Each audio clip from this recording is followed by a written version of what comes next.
Assalamualaikum warahmatullahi wabarakatuh. Alhamdulillahi rabbil alamin.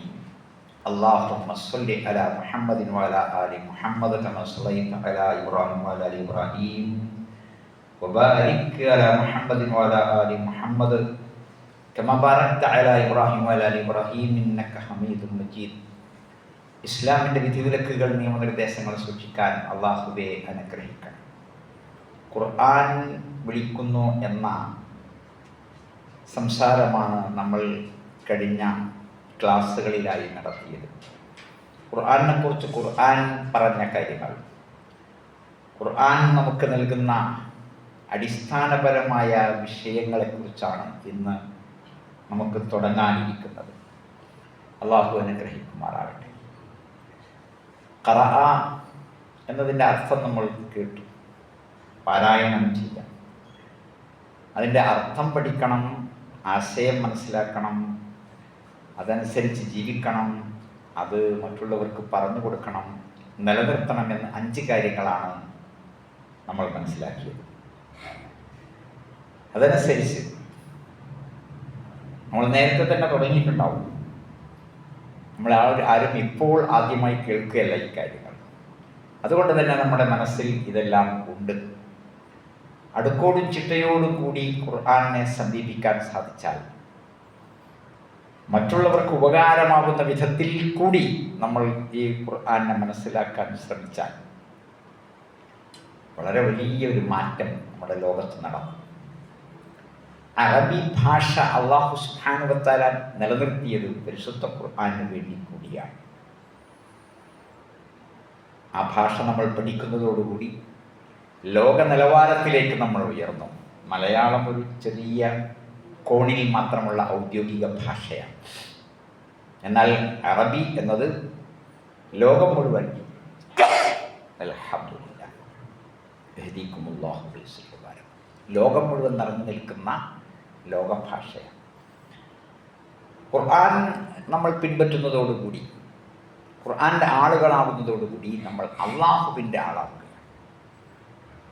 ഖുർആൻ്റെ ആളുകൾ അഹ്ലുല്ലാഹി വഹാസത്തു എന്നാണ് റസൂലുള്ളാഹി സ്വല്ലല്ലാഹു അലൈഹി വസല്ലം പറയുന്നത്. അള്ളാഹുവിൻ്റെ ആളുകൾ, അള്ളാഹുവിൻ്റെ പ്രത്യേകക്കാർ, സ്പെഷ്യലായിട്ട് അള്ളാഹുവിൻ്റെ ആളുകളാവുകയാണ് ഖുർആൻ്റെ ആളുകളാവുന്നതോടുകൂടി ചെയ്യുന്നത്. അപ്പോൾ ഇതൊരു വെറും ഒരു പ്രാർത്ഥനാ പുസ്തകമല്ല, അതിശയങ്ങളുടെയും അത്ഭുതങ്ങളുടെയും അമാനുഷികമായ കലവറയാണ്. ഈ ഖുർആൻ നമുക്ക് നൽകുന്ന അടിസ്ഥാനപരമായ സന്ദേശങ്ങൾ എന്ത് എന്നാണ് നമ്മൾ ഇപ്പോൾ ചർച്ച ചെയ്യുന്നത്. 1, ലോകത്തെ മുഴുവൻ ഒന്നിപ്പിക്കാനുള്ള, ലോകത്തെ മുഴുവൻ യോജിപ്പിക്കാവുന്ന, ലോകത്തെ മുഴുവൻ നന്നാക്കുന്ന ഒരു വിഷയമാണ് ഏകദൈവ വിശ്വാസം. പലതരം വിശ്വാസങ്ങളും നമ്മുടെ ലോകത്തുണ്ട്. അതിനെല്ലാം അവർക്ക് സ്വാതന്ത്ര്യവുമുണ്ട്. പ്രപഞ്ചത്തിൻ്റെ സൃഷ്ടാവ് പറയുന്നത് നമ്മളെല്ലാവരും ഒന്നാണ്, ഒരു മാതാവിൻ്റെ പിതാവിൻ്റെ മക്കളാണ്.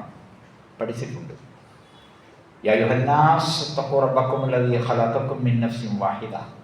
ഒരാളിൽ നിന്ന് നിങ്ങളെല്ലാവരെയും പടച്ച ആ അള്ളാഹുവിനെ സൂക്ഷിക്കണേ എന്നാണ് എല്ലാ പ്രസംഗത്തിൻ്റെയും തുടക്കത്തിൽ ഖുത്ബകളിൽ നമ്മൾ കേൾക്കുന്നത്.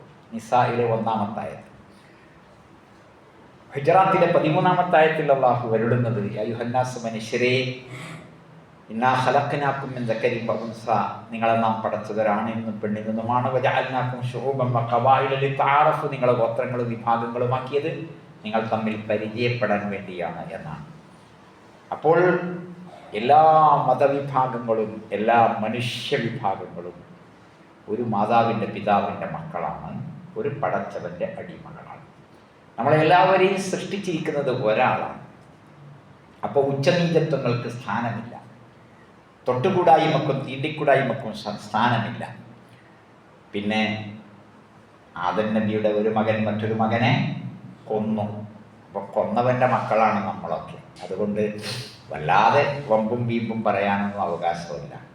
ദുരഭിമാനത്തിന് സംഗതിയില്ല. മനുഷ്യനാകട്ടെ, ഈ ലോകത്തെ ജീവികളിൽ ഏറ്റവും ദുർബലമാണ്. കൊതുകും മൂട്ടയും ഉറുമ്പും ഒക്കെ ചെറിയ ജീവികളാണ് അല്ലേ? അവയുടെ വലുപ്പമനുസരിച്ച് അവയുടെ കഴിവ് അപാരമാണ്. നമ്മുടെ വലുപ്പനുസരിച്ച് നമുക്ക് കഴിവില്ല. മലത്തിൻ്റെ ബലത്തിലാണ് നമ്മളൊക്കെ എഴുന്നേറ്റ് നിൽക്കുന്നത്. ആണോ അല്ലേ? മലത്തിൻ്റെ ബലത്തിലാണ് നമ്മൾ എഴുന്നേറ്റ് നിൽക്കുന്നത്. ലൂസ് മോഷനായാൽ നമുക്ക് കിടക്കേണ്ടി വരും. അത്രയും. പിന്നെയാണെങ്കിൽ ഒന്നും നേരെ കഴിക്കാൻ കഴിയില്ല. കരിച്ച് പൊരിച്ച് വേവിച്ച് തിളപ്പിച്ച് തണുപ്പിച്ച് ചൂടാക്കി കറ കളഞ്ഞ് തൊലി കളഞ്ഞ് വേണം കഴിക്കാൻ. മനുഷ്യനെ അള്ളാഹു പടച്ചത് കഷ്ടപ്പാടിലാണ്. ലഖദ് ഖലഖനൽ ഇൻസാന ഫീ കബദ് അല്ലേ? അതുകൊണ്ട് നമ്മൾ ഇങ്ങനെയാണ്. അപ്പൊ നമ്മുടെ കഴിവ് എന്നത് നമ്മുടെ വലുപ്പത്തിനനുസരിച്ച് ഇല്ല. ബുദ്ധിയും വിവേകവും തൻ്റെ ഇടവും ഉണ്ടായതുകൊണ്ട് അരുതായ്മകൾ ധാരാളമാണ്. എല്ലാം നമുക്കങ്ങ് മൃഗങ്ങളെപ്പോലെ ചെയ്യാൻ കഴിയും? ഇല്ല. അപ്പോൾ വിവാഹം തന്നെ വേണം. മൃഗങ്ങൾക്കോ വിവാഹം വേണ്ട. പക്ഷേ അവർക്കതുകൊണ്ട് എന്തെങ്കിലും സിഫിലിസോ അല്ലെങ്കിൽ മറ്റെന്തെങ്കിലും ലൈംഗിക രോഗങ്ങളോ എന്തുണ്ടോ? ഇല്ല, ഒന്നുമില്ല. എയ്ഡ്സ് ഉണ്ടോ? ഇല്ല. അപ്പം എന്തെങ്ങനെയായത്? നമ്മൾക്ക് മാത്രം എന്താ ഇങ്ങനെ ജലദോഷമൊക്കെ തന്നെ വരുന്നുണ്ട് ഇടക്കിടക്ക്. ഒരു AC ടാപ്പ ജലദോഷം, തുമ്പലൊക്കെ. എന്താ കാരണം? നമ്മൾ പരലോകത്തിൻ്റെ വസ്ത്രം ധരിച്ച ഇഹലോകവാസികളാണ്. നമ്മൾ പരലോകത്തിൻ്റെ വസ്ത്രം ധരിച്ച ഇഹലോകവാസികളാണ്. നമുക്ക് അവിടേക്ക് പോകേണ്ടതുണ്ട്. അതാണല്ലോ ലക്ഷ്യം അല്ലേ? അതുകൊണ്ട് ഇവിടെ മനുഷ്യന് എല്ലാവരും ഒരു മാതാവിൻ്റെ പിതാവിൻ്റെ മക്കളാണ് എന്നതിനോടൊപ്പം നമുക്കെല്ലാവർക്കും ദുർബലതകളുണ്ട്. ഒറ്റക്കൊരു കാര്യം ചെയ്യാൻ കഴിയില്ല. ഒരു കാര്യം ചെയ്യുമ്പോഴും നമ്മൾ ഒറ്റക്കല്ല. അതൊക്കെ ഒറ്റയ്ക്ക് ചെയ്തോളാം എന്ന് പറയുന്ന ചില ആളുകൾ നിങ്ങൾ കാണും. അവർ ധരിച്ച വസ്ത്രം അവരുണ്ടാക്കിയതാണോ? ഉറങ്ങുന്ന സ്ഥലം അവരുണ്ടാക്കിയതാണോ? കഴിക്കുന്ന ഭക്ഷണം അവരുണ്ടാക്കിയതാണോ? ആ അരി എവിടുന്ന? മുളക് എവിടുന്ന? പച്ചക്കറി, ഇലക്കറി, മാംസം ഒക്കെ എവിടുന്ന? അപ്പോൾ